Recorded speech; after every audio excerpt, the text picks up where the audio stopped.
After days of waiting for the perfect weather conditions, the ideal time finally came on March 9, 1945. 300 B-29 Superfortress bombers then took off from U.S. airbases across the Mariana Islands, carrying over 500,000 napalm and petroleum jelly cylinders to be dropped on top of the heart of Tokyo.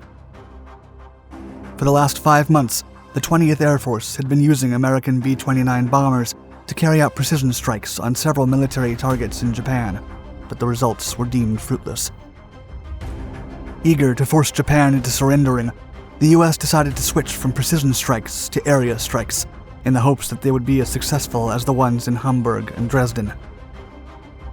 During that fateful day, the massive formation of American bombers unleashed a firestorm over Tokyo as the world has never seen before or since. The night of the black snow would make the bombings of Hiroshima and Nagasaki pale in comparison, becoming the single most destructive bombing raid in history.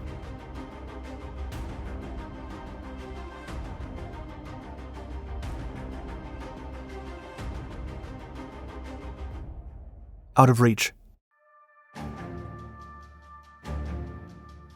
Right after the Japanese attack on Pearl Harbor, the U.S. military didn't want anything more than to be able to strike back at the heart of Japan.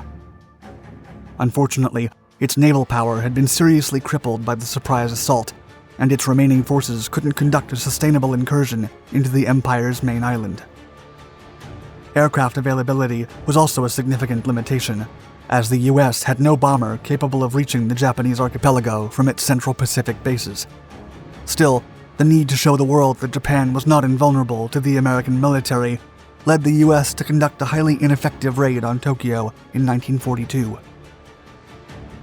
Commanded by Lieutenant Colonel James Doolittle, 16 B-25B Mitchell medium bombers took off from the U.S. Navy aircraft carrier USS Hornet, positioned off the coast of Japan.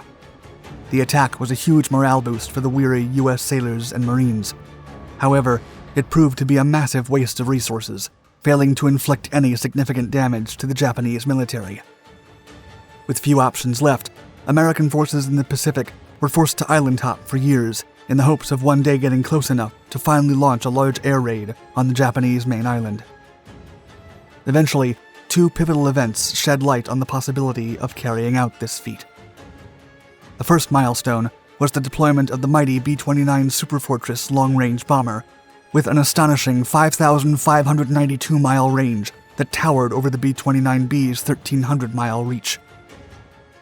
Even if the formidable range of the B-29 was not enough to reach Japan, the U.S. forces had a second significant advantage: the colossal success of their island-hopping campaign in the South Pacific.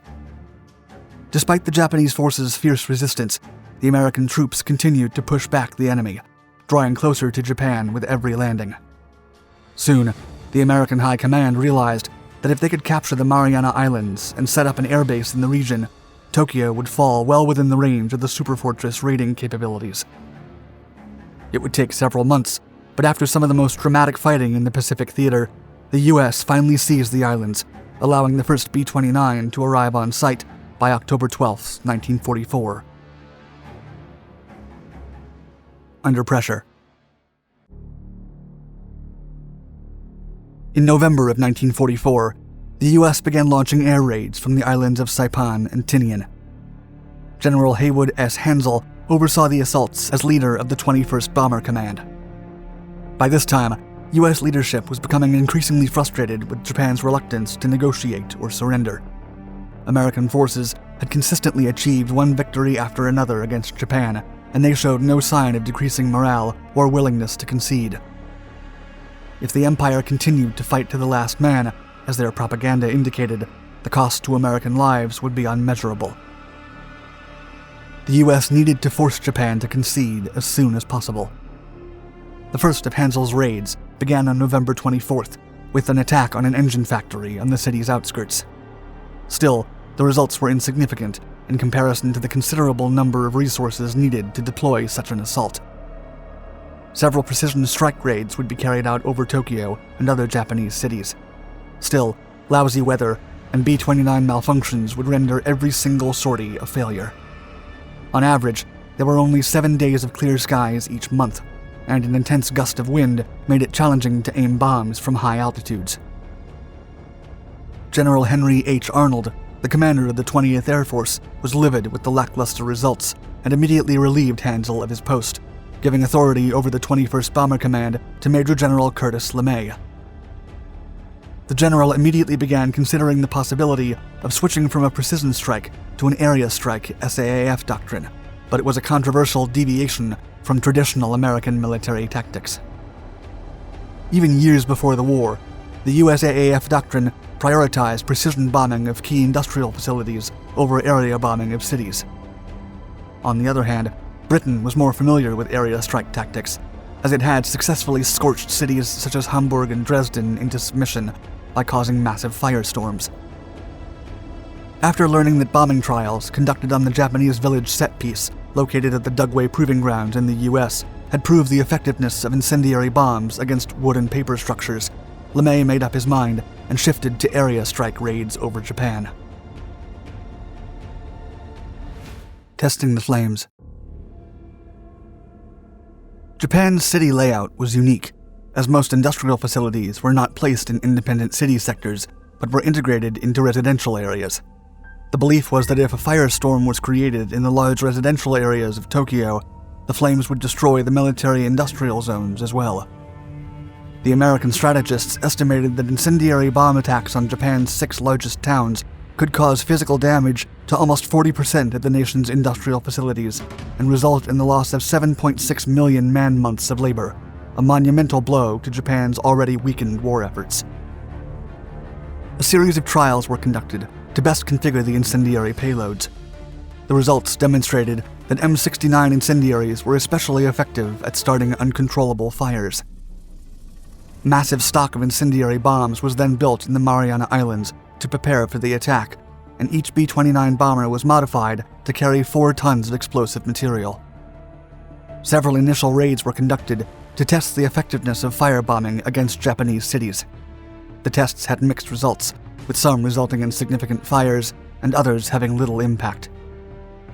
One such raid happened over Nagoya, but the Japanese firefighters managed to put the fire out without too much trouble, leading the authorities to underestimate the threat of American incendiary attacks. LeMay determined that the incendiary bombs had been dropped from too high an altitude, and hitting at lower levels would improve precision and enable the B-29s to carry more bombs. U.S. Air Force intelligence had also concluded that the Japanese had only 2 night fighter units, which were believed to pose little threat. As a result, LeMay made the risky decision to remove all the B-29's guns to decrease the weight of the aircraft and further increase the amount of ordnance they could deliver. The general was confident that the Japanese would not be expecting a low-altitude attack, and despite his subordinate's suggestions that the plan would lead to unprecedented civilian casualties, LeMay gave the order to attack. The night of the black snow.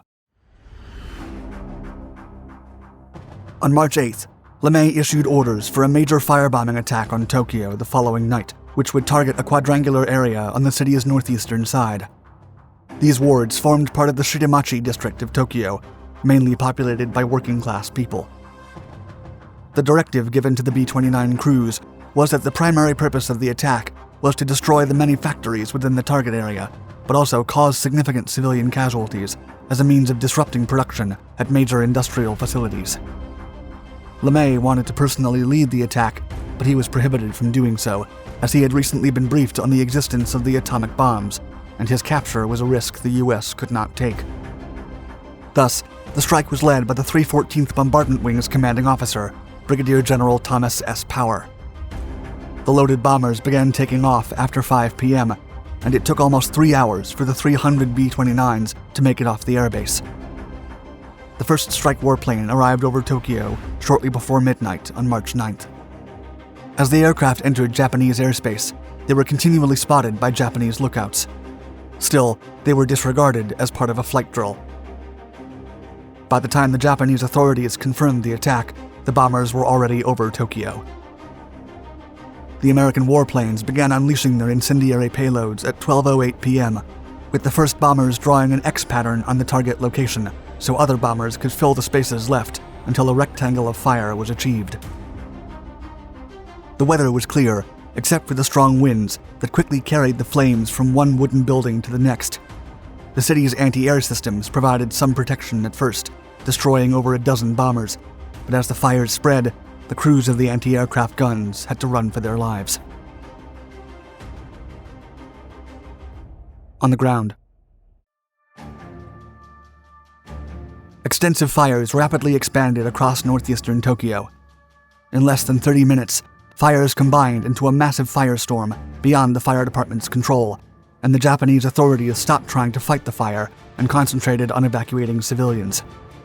The blazes grew at unfathomable speeds, engulfing thousands of people as they attempted to flee. 1 hour after the strikes, the whole eastern part of Tokyo was destroyed. The skies were soon covered in a thick layer of dark smoke, and the American bombers still dropping their payloads had poor visibility. Many ended up striking areas outside the target zone, leading to more fires and destruction. Black smoke also blinded evacuees in the streets, which resulted in panic and massive stampedes. And as the firestorm swallowed the city, temperatures reached 1,800 degrees Fahrenheit. The fire eventually burned itself out by mid-morning on March 10th, stopping just as it reached large open areas or the Nakagawa Canal. Over 100,000 people lost their lives in the attack, with 1 million injured and another million left homeless. Many survivors took shelter in the wealthy part of Tokyo, where massive riots ensued.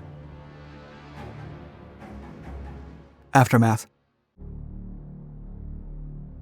Both Japanese and American press reports downplayed the civilian casualties caused by the event, with the US focusing their message on the destroyed infrastructure and the Japanese counterparts highlighting the B-29s that were shot down.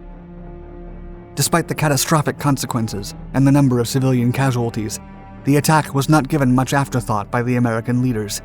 Instead, it was considered a necessary action to bring the war to an end without putting additional American lives at risk.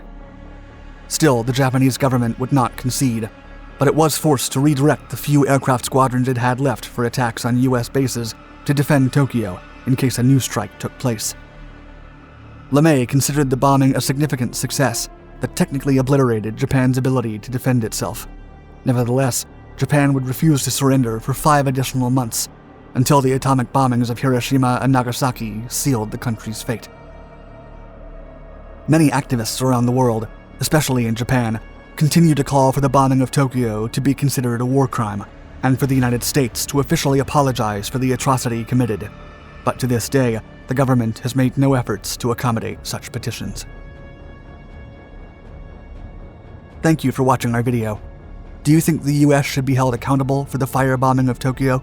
Let us know in the comment section below. Also, please consider hitting the like button if you enjoyed this story. And for more fascinating history-inspired content, check out our other Dark Documentaries channels, where we publish new content every day. Stay tuned.